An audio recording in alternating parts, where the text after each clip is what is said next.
اقبال کو بحیثیت شاعر اور مفکر اگر ہم دیکھیں تو آپ کو بحیثیت شاعر اور بحیثیت مفکر کیسے دکھائی دیتے ہیں؟ دیکھیں، اقبال کی بحیثیت شاعر ہونے کا جہاں تک معاملہ ہے تو آپ اسے اس نظر سے دیکھیں کہ اقبال کو سارے بڑے بڑے شاعروں نے اور بڑے بڑے مفکروں نے مل کر تسلیم کر لیا کہ اقبال شاعر مشرق ہے، پوئٹ آف ایسٹ کا شاعر اقبال ہے۔ پوئٹ آف ایسٹ کا ٹائٹل جو ہے اقبال کو ایسا دے دیا گیا ہے کہ ابھی آپ کہہ رہے تھے کہ around the world, around the globe جو ہے وہ اقبال کو پوئٹ آف ایسٹ کے ٹائٹل سے ملقب کیا جاتا ہے، اسی نام سے اقبال کو یاد کیا جاتا ہے، اسی سے اندازہ لگا لیجیے اقبال کا نمائندہ شاعر، مشرق کا بطور شاعر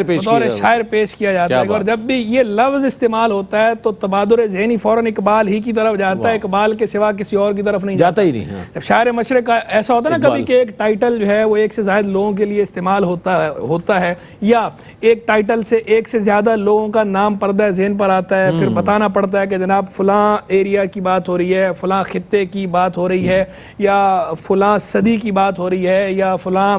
ایرا کی بات ہو رہی ہے، یہ بات کہہ کر اسے جو ہے وہ محدود کرنا پڑتا ہے، پھر کہیں اسپیسیفائی کرنا پڑتا ہے، کبھی ایسا ہوتا ہے۔ لیکن اقبال کے ہاں معاملہ جو ہے پوئٹ آف ایسٹ کا جو ٹائٹل ہے اس میں ہمیں کوئی اسپیسیفائی نہیں کرنا پڑتا، یہ نہیں بتانا پڑتا کہ جناب فلاں ایرا کی بات ہو رہی ہے، یہ بھی نہیں کہنا پڑتا کہ فلاں ایریا کی بات ہو رہی ہے، نہ خطے کی تحدید کرنی پڑتی ہے نہ زمانے کی تحدید کرنی پڑتی ہے، یعنی زمانی اور مکانی تحدید کے بغیر مطلقاً جب بھی شاعر مشرق کہا جاتا ہے تو سب کو پتہ ہے یہ بات اقبال کی ہو رہی ہے کہ شاعر مشرق اقبال ہی ہے، اس میں زمان و مکان کی کوئی تحدید نہیں۔ تو اقبال اتنا بلند شاعر ہے، اور کیوں نہ ہو،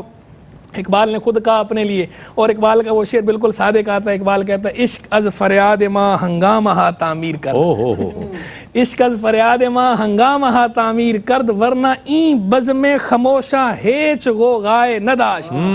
کہتا ہے عشق نے جو ہنگامہ پیدا کیا نا، یہ میری جو فریاد ہے، جو میں نے نالہ بلند کیا ہے، میں نے جو نوا بلند کی ہے، یہ جو میری شاعری ہے، یہ جو نوائے سروش میری شاعری کی صورت میں آئی ہے، یہ جو آئی ہے، تو اس سے عشق از فریاد ماں ہنگامہ تعمیر کرد کے ہر طرف جو ہے وہ ہنگامہ برپا ہو گیا، ورنہ این بزم خموشاں ہیچ غوغائے نداشت۔ تو اقبال کے اپنے شعر کے تناظر میں بھی بالکل ہمیں شاعر مشرق کے ٹائٹل کو دیکھیں اور اقبال کے شعر کو دیکھیں تو ایسا لگتا ہے کہ اقبال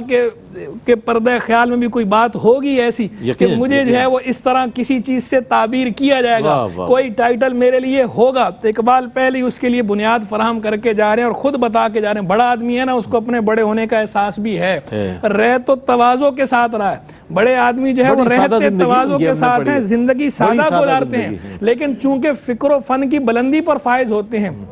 زرخیز دماغ رکھتے ہیں، تو انہیں ادراک ہوتا ہے اپنے بارے میں کہ ہمیں جو ہے وہ زمانہ کس طرح ہماری قدر کرے گا، کس طرح ٹریبیوٹ پیش کرے گا، آگے کی جو پیش گوئی بھی بعض اوقات کرتے ہیں، پریڈکشن بھی کرتے ہیں، اس کے لیے مواد چھوڑ کے جاتے ہیں اپنے افکار کے اندر، اپنی آراء کے اندر، اپنے کلام کے اندر، اگر نثر نگار ہیں تو پروز میں، اور اگر جو ہے وہ شاعر ہیں تو پوئٹری میں، وہ اس کے لیے مواد جو ہے وہ چھوڑ کے جاتے ہیں۔ تو اقبال بھی جگہ جگہ اپنے بارے میں اقبال نے کچھ ایسی باتیں کہہ رکھی ہیں کہ جسے دیکھ کر پڑھ کر پتہ چلتا ہے کہ اقبال کو خود ادراک تھا اپنے کمال فن کا۔ تو تواضع سے اقبال کام لیتا ہے، اقبال بھی اقبال سے آگاہ نہیں ہے، کچھ اس میں تمسخر نہیں واللہ نہیں ہے، اس میں بھی آپ دیکھیں تو تواضع اور ادراک دونوں سطح نظر آ رہی ہیں، فن کی بات بھی نظر آ رہی ہے اور تواضع بھی نظر آ رہی ہے، دونوں پہلو ہیں۔ تو اقبال نے ایسے ایسے کہا، اور کیا کیا اقبال نے جو ہے وہ شاعری کر رکھی ہے۔ اقبال کے اگر جو ہے وہ اشعار کو دیکھیں، کیا عقل گو آستاں سے دور نہیں، اس کی تقدیر میں حضور نہیں، علم میں بھی سرور ہے لیکن یہ وہ جنت ہے جس میں حور نہیں،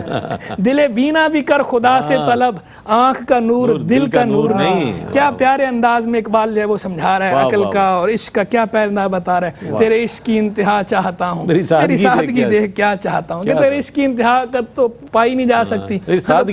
سادگی دیکھ کیا چاہتا ہوں، بھری بزم میں راز کی بات کہہ دی، بڑا بے ادب ہوں سزا چاہتا ہوں۔ اور اسی کے اندر غزلیہ بھی ہے، غزل کا بھی ایک جو ہے وہ نمائندے کے طور پر کہہ دیتا ہوں، غزل بھری بزم میں اپنے عاشق کو تاڑا، تیری آنکھ مستی میں ہوشیار کیا تھی۔ تو یعنی اقبال نے جو ہے وہ غزل کے رنگ میں بھی کچھ کہہ رکھا ہے، غزلیہ بھی جہاں کہا ہے تو وہ بھی اقبال نے جو ہے وہ کمال کا کہا ہے، لیکن اقبال کا جو اصل رنگ ہے وہ رنگ چونکہ جو ہے وہ فکری ہے، اور امت مسلمہ کو خواب غفلت سے بیدار کرنے کے لیے اقبال نے کہا ہے، قرآن سے جوڑنے کے لیے کہا ہے، حضور نبی صلی اللہ علیہ وسلم کی محبت پیدا کرنے کے لیے کہا ہے، وہ اقبال کا اصل رنگ ہے۔ تو اس میں تو اقبال کا کوئی ثانی نہیں ہے، اس میں تو اقبال نظر آتا ہے، جیسے جیسا اقبال کا نام اقبال ہے، ایسے اقبال جو ہے وہ آسمان شاعری پہ اقبال ہے. مجموعہ کلام بانگ درا، بال جبریل، ضرب کلیم، ارمان حجاز، رموز بے خودی، اسرار خودی، پیام مشرق، زبور اعظم، جاوید نامہ، پس سے بایت کر دے اقوام شرق، یہ سارے اقبال کا مجموعہ کلام ہے. آدھے سے زیادہ فارسی ہیں،